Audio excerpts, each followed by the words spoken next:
আল্লাহ পাক রব্বুল আলামিন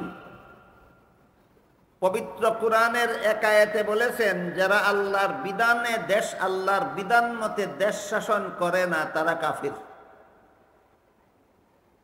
আর এক আয়াতে আল্লাহ বলেছেন, যারা আল্লাহর বিধান মতো দেশ শাসন করে না তারা পাপিষ্ট।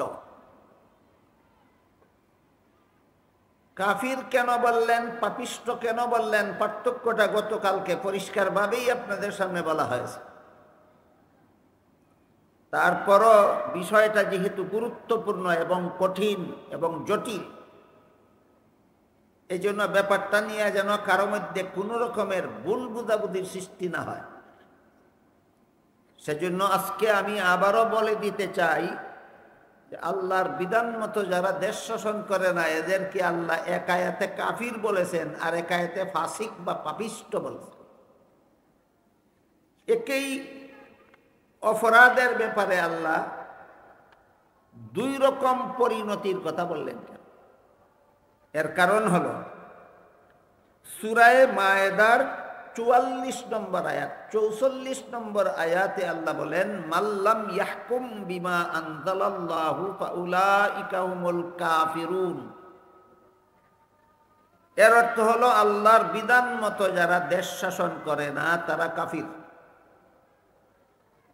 এই আয়াতে আল্লাহ আল্লাহর বিধান মতো যারা দেশ শাসন করে না তাদেরকে কাফির বলেছেন একটা সুনির্দিষ্ট ব্যাখ্যা মতে, না ব্যাখ্যা ছাড়া, একটা সুনির্দিষ্ট ব্যাখ্যা মতে। ব্যাখ্যাটা কি? ব্যাখ্যাটা হলো যারা মনে প্রাণে বিশ্বাস করে যে দেশ শাসনের জন্য আল্লাহর বিধান যথেষ্ট নয়, যারা অন্তরের দ্বারা বিশ্বাস করে যে দেশ শাসনের জন্য আল্লাহর বিধান যথেষ্ট নয়, এদেরকে আল্লাহ সূরা মায়েদার 44 নম্বর আয়াতে এই সমস্ত দেশ শাসন কর্তাদেরকে আল্লাহ কাফির বলেছেন। কারণ দেশ শাসনের জন্য আল্লাহর বিধান শুধু যথেষ্ট নয়, বরং দেশ শাসনের জন্য, শান্তিপূর্ণ দেশ শাসনের জন্য একমাত্র আল্লাহর বিধানই প্রযোজ্য। শুধু যথেষ্ট না, একমাত্র বিধানই প্রযোজ্য, একমাত্র আল্লাহর বিধান।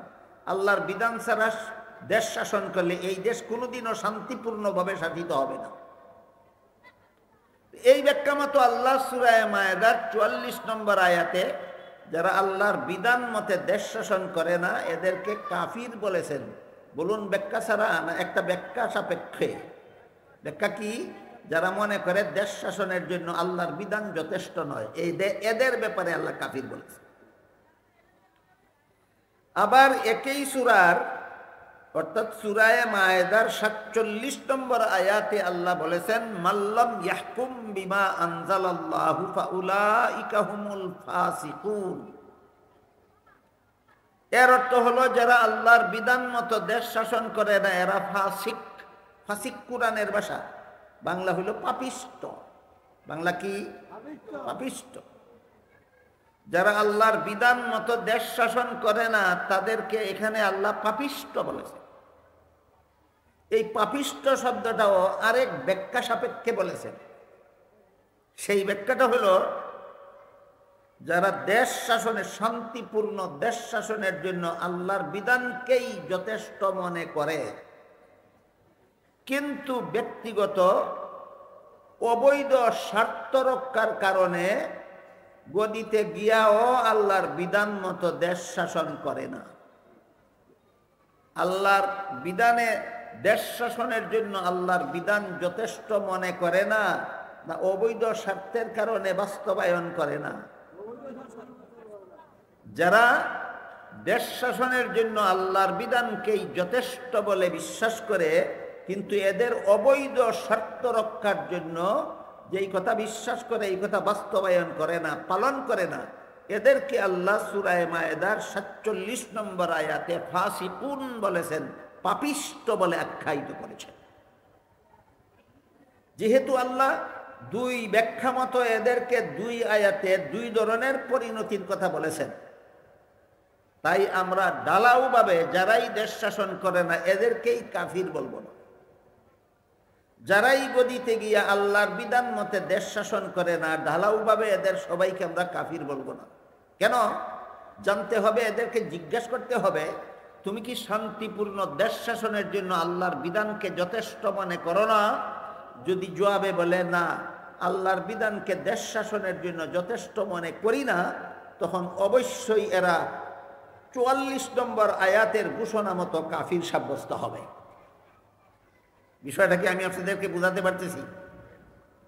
যারা রাষ্ট্রীয় ক্ষমতায় অধিষ্ঠিত হওয়ার পরেও আল্লাহর বিধানকে দেশ শাসনের জন্য যথেষ্ট বলে মনেই করে না, বিশ্বাসই করে না, এরা নিঃসন্দেহে কাফির। এরা যে কাফির এতে কোনো সন্দেহ নাই। এদেরকে কাফির বলেছেন আল্লাহ নিজে সূরা মায়েদার ৪৪ নম্বর আয়াতে। আর যদি কেউ শাসন ক্ষমতা লাভ করার পরেও শান্তিপূর্ণ দেশ শাসনের জন্য আল্লাহর বিধানকেই যথেষ্ট মনে করে, কিন্তু দুনিয়ার কোনো অবৈধ স্বার্থ হাসিলের জন্য আল্লাহর বিধান মতে দেশ শাসন না করে মন গড়া আইনে দেশ শাসন করে, বুঝে থাকতে বলেন দ্বিতীয় দলটা কি? শান্তিপূর্ণ দেশ শাসনের জন্য আল্লাহর বিধানকে যথেষ্ট বলে বিশ্বাস করে না, না বিশ্বাস করে? বিশ্বাস করে। এই জন্য এদেরকে আল্লাহ কাফির বলেন। প্রথম দলকে কাফির বলেছেন, এরা বিশ্বাসই করে না। রাজনীতিতে ধর্ম নাই, ধর্মে রাজনীতি নাই, বিশ্বাসই করে না। ইসলামের বিধানে, ইসলামের বিধিবিধান দেশ শান্তিপূর্ণ দেশ শাসনের জন্য যথেষ্ট, এই কথাটা যারা বিশ্বাসই করে না, এদেরকে আল্লাহ ৪৪ নম্বর আয়াতে কাফির বলেছেন।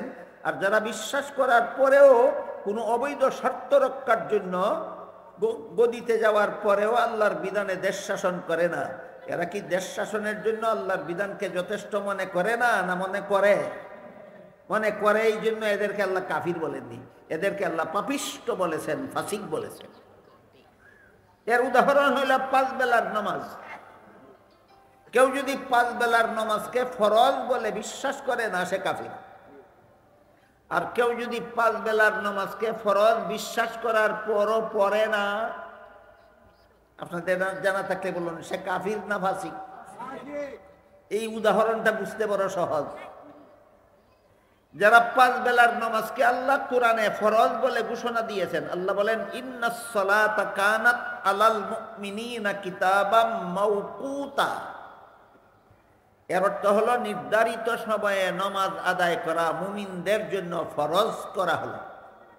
এবং নির্ধারিত সময় ৫টার নাম হাদিস শরীফে রাসূল বলে দিয়েছেন, ফজর, জোহর, আসর, মাগরিব, এশা। এই ৫ বেলার নামাজকে আল্লাহ কোরআনে ফরজ বলে ঘোষণা করেছেন। সুতরাং কেউ যদি ফরজ বলে বিশ্বাস করে না, এর মানে হলো সে কোরআন মানে না, এই কারণে সে কাফের। আর কেউ যদি ৫ বেলার নামাজকে ফরজ বলে বিশ্বাস করে, কিন্তু অলসতার কারণে, মূর্খতার কারণে, অজ্ঞতার কারণে, দুনিয়ার কোনো তুচ্ছ স্বার্থের লোভে পড়ে ৫ বেলার ফরজ নামাজ পড়ে না, এরা কাফির হয় না, এরা ফাসিক হয়, এরা পাপিষ্ট সাব্যস্ত হয়। যেমন ভাবে ৫ বেলার নামাজকে ফরজ বিশ্বাস না করলে কাফির হয়, আর বিশ্বাস করার পর না পড়লে ফাসিক হয়, ঠিক তেমনি ভাবে আল্লাহর বিধান মতে দেশ শাসন, দেশের শান্তিপূর্ণ দেশ শাসনের জন্য আল্লাহর বিধানকে যথেষ্ট বলে বিশ্বাস না করলে কাফির হয়। আর বিশ্বাস করার পরও যদি আল্লাহর বিধান মতো দেশ শাসন করে না, তাইলে কাফির হয় না, ফাসিক হয়, পাপিষ্ট হয়। গেল ২ আয়াতে এদেরকে আল্লাহ ২ ধরনের পরিণতির কথা বললেন কেন? এক আয়াতে বলেছেন এরা কাফির, আর এক আয়াতে বলেছেন এরা ফাসিক। বলুন তো, যে ব্যাখ্যায় কাফির বলেছেন সেই ব্যাখ্যায় ফাসিক, না ভিন্ন ভিন্ন ব্যাখ্যা? এই হইল ভিন্ন ভিন্ন ব্যাখ্যা। অতঃপর এই একই সূরার ৪৫ নম্বর আয়াতে আল্লাহ পাক রব্বুল আলামিন বলেন, মাল্লাম ইয়াহকুম বিমা আনজালাল্লাহু ফাউলাইকা হুমুজ জালিমুন। এর অর্থ হইল আল্লাহর বিধান মতো যারা দেশ শাসন করে না, এরা জালিম, এরা অত্যাচারী। জালিম কোরআনের ভাষা, এর বাংলা অর্থ অত্যাচারী। জালিম কোরআনের ভাষা, বাংলা অর্থ অত্যাচারী। তাহলে অত্যাচারী বললেন কেন? আল্লাহর বিধান মতো যারা দেশ শাসন করে না এদেরকে আল্লাহ অত্যাচারী বললেন কেন? এই প্রশ্নের জবাবে তাফসীরের কিতাবে লেখা আছে, অত্যাচারী শব্দ ব্যবহার করে ৪৫ নম্বর আয়াতে আল্লাহ ওই সমস্ত শাসনকর্তা যারা শাসন ক্ষমতা পাওয়ার পরও আল্লাহর বিধান মতে দেশ শাসন করে না এদেরকে অত্যাচারী বলে আল্লাহ আরেকটা তথ্যের সন্ধান দিয়েছেন। সেটা হলো, এই সমস্ত সরকারের দেশে যত অন্যায় অবিচার জুলুম অত্যাচার হবে সবগুলি আল্লাহর বিধান মতে দেশ শাসন না করার ফসল। সবগুলি আল্লাহর বিধান মতো দেশ শাসন না করার ফসল। সুতরাং আল্লাহর বিধান মতে যারা দেশ শাসন করে না, কাফের হোক অথবা ফাসেক হোক, আল্লাহর বিধান মতো যারা দেশ শাসন করে না এরা কাফের হোক অথবা ফাসেক হোক, এদের শাসিত দেশে অপকর্ম কোনোদিন বন্ধ হবে না। যারা আল্লাহর বিধান মতো দেশ শাসন করে না এদের দেশে অপকর্ম কখনো বন্ধ হবে না। না চুরি বন্ধ হবে, না ডাকাতি বন্ধ হবে, না খুন খারাপি বন্ধ হবে, না সন্ত্রাস বন্ধ হবে, না জিনা বন্ধ হবে, না সুদকুরি বন্ধ হবে, না ঘুষকুরি বন্ধ হবে, না মদকুরি বন্ধ হবে, না গাঁজাকুরি বন্ধ হবে, না দুর্নীতি বন্ধ হবে, না জালিয়াতি বন্ধ হবে। এদের শাসিত দেশে কোনো অপকর্ম, মানুষের অপকর্ম বন্ধ করার একমাত্র ব্যবস্থা আল্লাহর বিধান। সুতরাং যেই দেশে আল্লাহর বিধান চলে না সেই দেশে কোনো অপকর্ম সরকার বন্ধ করতে পারবে না। সুতরাং এই দেশের অপকর্মের পরিণতি হবে জুলুম অত্যাচার। এই সমস্ত সারা দেশের সমস্ত জুলুম অত্যাচারের দায় এই সরকারকে পরকালে আল্লাহর আদালতে বহন করতে হবে। এই কথাটা বোঝাবার জন্য আল্লাহ ৪৫ নম্বর আয়াতে যে সমস্ত সরকারেরা আল্লাহর বিধান মতো দেশ শাসন করে না এদেরকে জালিম বলেছেন, অত্যাচারী বলেছেন। বলেন ৩ শব্দের ৩টা ব্যাখ্যা আছে কিনা? ৩ শব্দের ৩টা ব্যাখ্যা আছে। কাফির বলেছেন যে আয়াতে, সেই আয়াতের মর্ম হইল যারা দেশ শাসনের জন্য আল্লাহর বিধানকে যথেষ্ট মনে করে না এদেরকে বলেছেন কাফির। ফাসিক বলেছেন ওই সমস্ত শাসকদেরকে যারা দেশ শাসনের জন্য আল্লাহর বিধানকেই যথেষ্ট মনে করে কিন্তু তার অবৈধ স্বার্থ রক্ষার জন্য বিধান মতো দেশ শাসন করে না, এদেরকে বলেছেন ফাসিক বা পাপিষ্ট। আর তুমি ফাসিকেই হও আর কাফিরেই হও, আল্লাহর বিধান মতো দেশ শাসন না করার কারণে দেশের কোনো রকমের অপকর্ম তোমার মতো সরকারের দ্বারা বন্ধ করা সম্ভব হবে না। যারা আল্লাহর বিধান মতো দেশ শাসন করে না এরা কাফের হোক অথবা ফাসিক হোক, এদের দেশে অপকর্ম অনবরত চলতেই থাকবে। সুতরাং যতদিন পর্যন্ত সরকার গদিতে বসা থাকবে ততদিন পর্যন্ত দেশের যত রকমের মানুষ যত প্রকারের অপকর্ম করবে সকলে পরকালে যে পরিমাণ শাস্তি বহন করবে। যেই সরকার আল্লাহর বিধানে দেশ শাসন না করার কারণে জনগণ অপকর্মের সুযোগ পাইল, সকল পাপিষ্টদের সমান শাস্তি পরকালে সরকারদের বহন করতে হবে।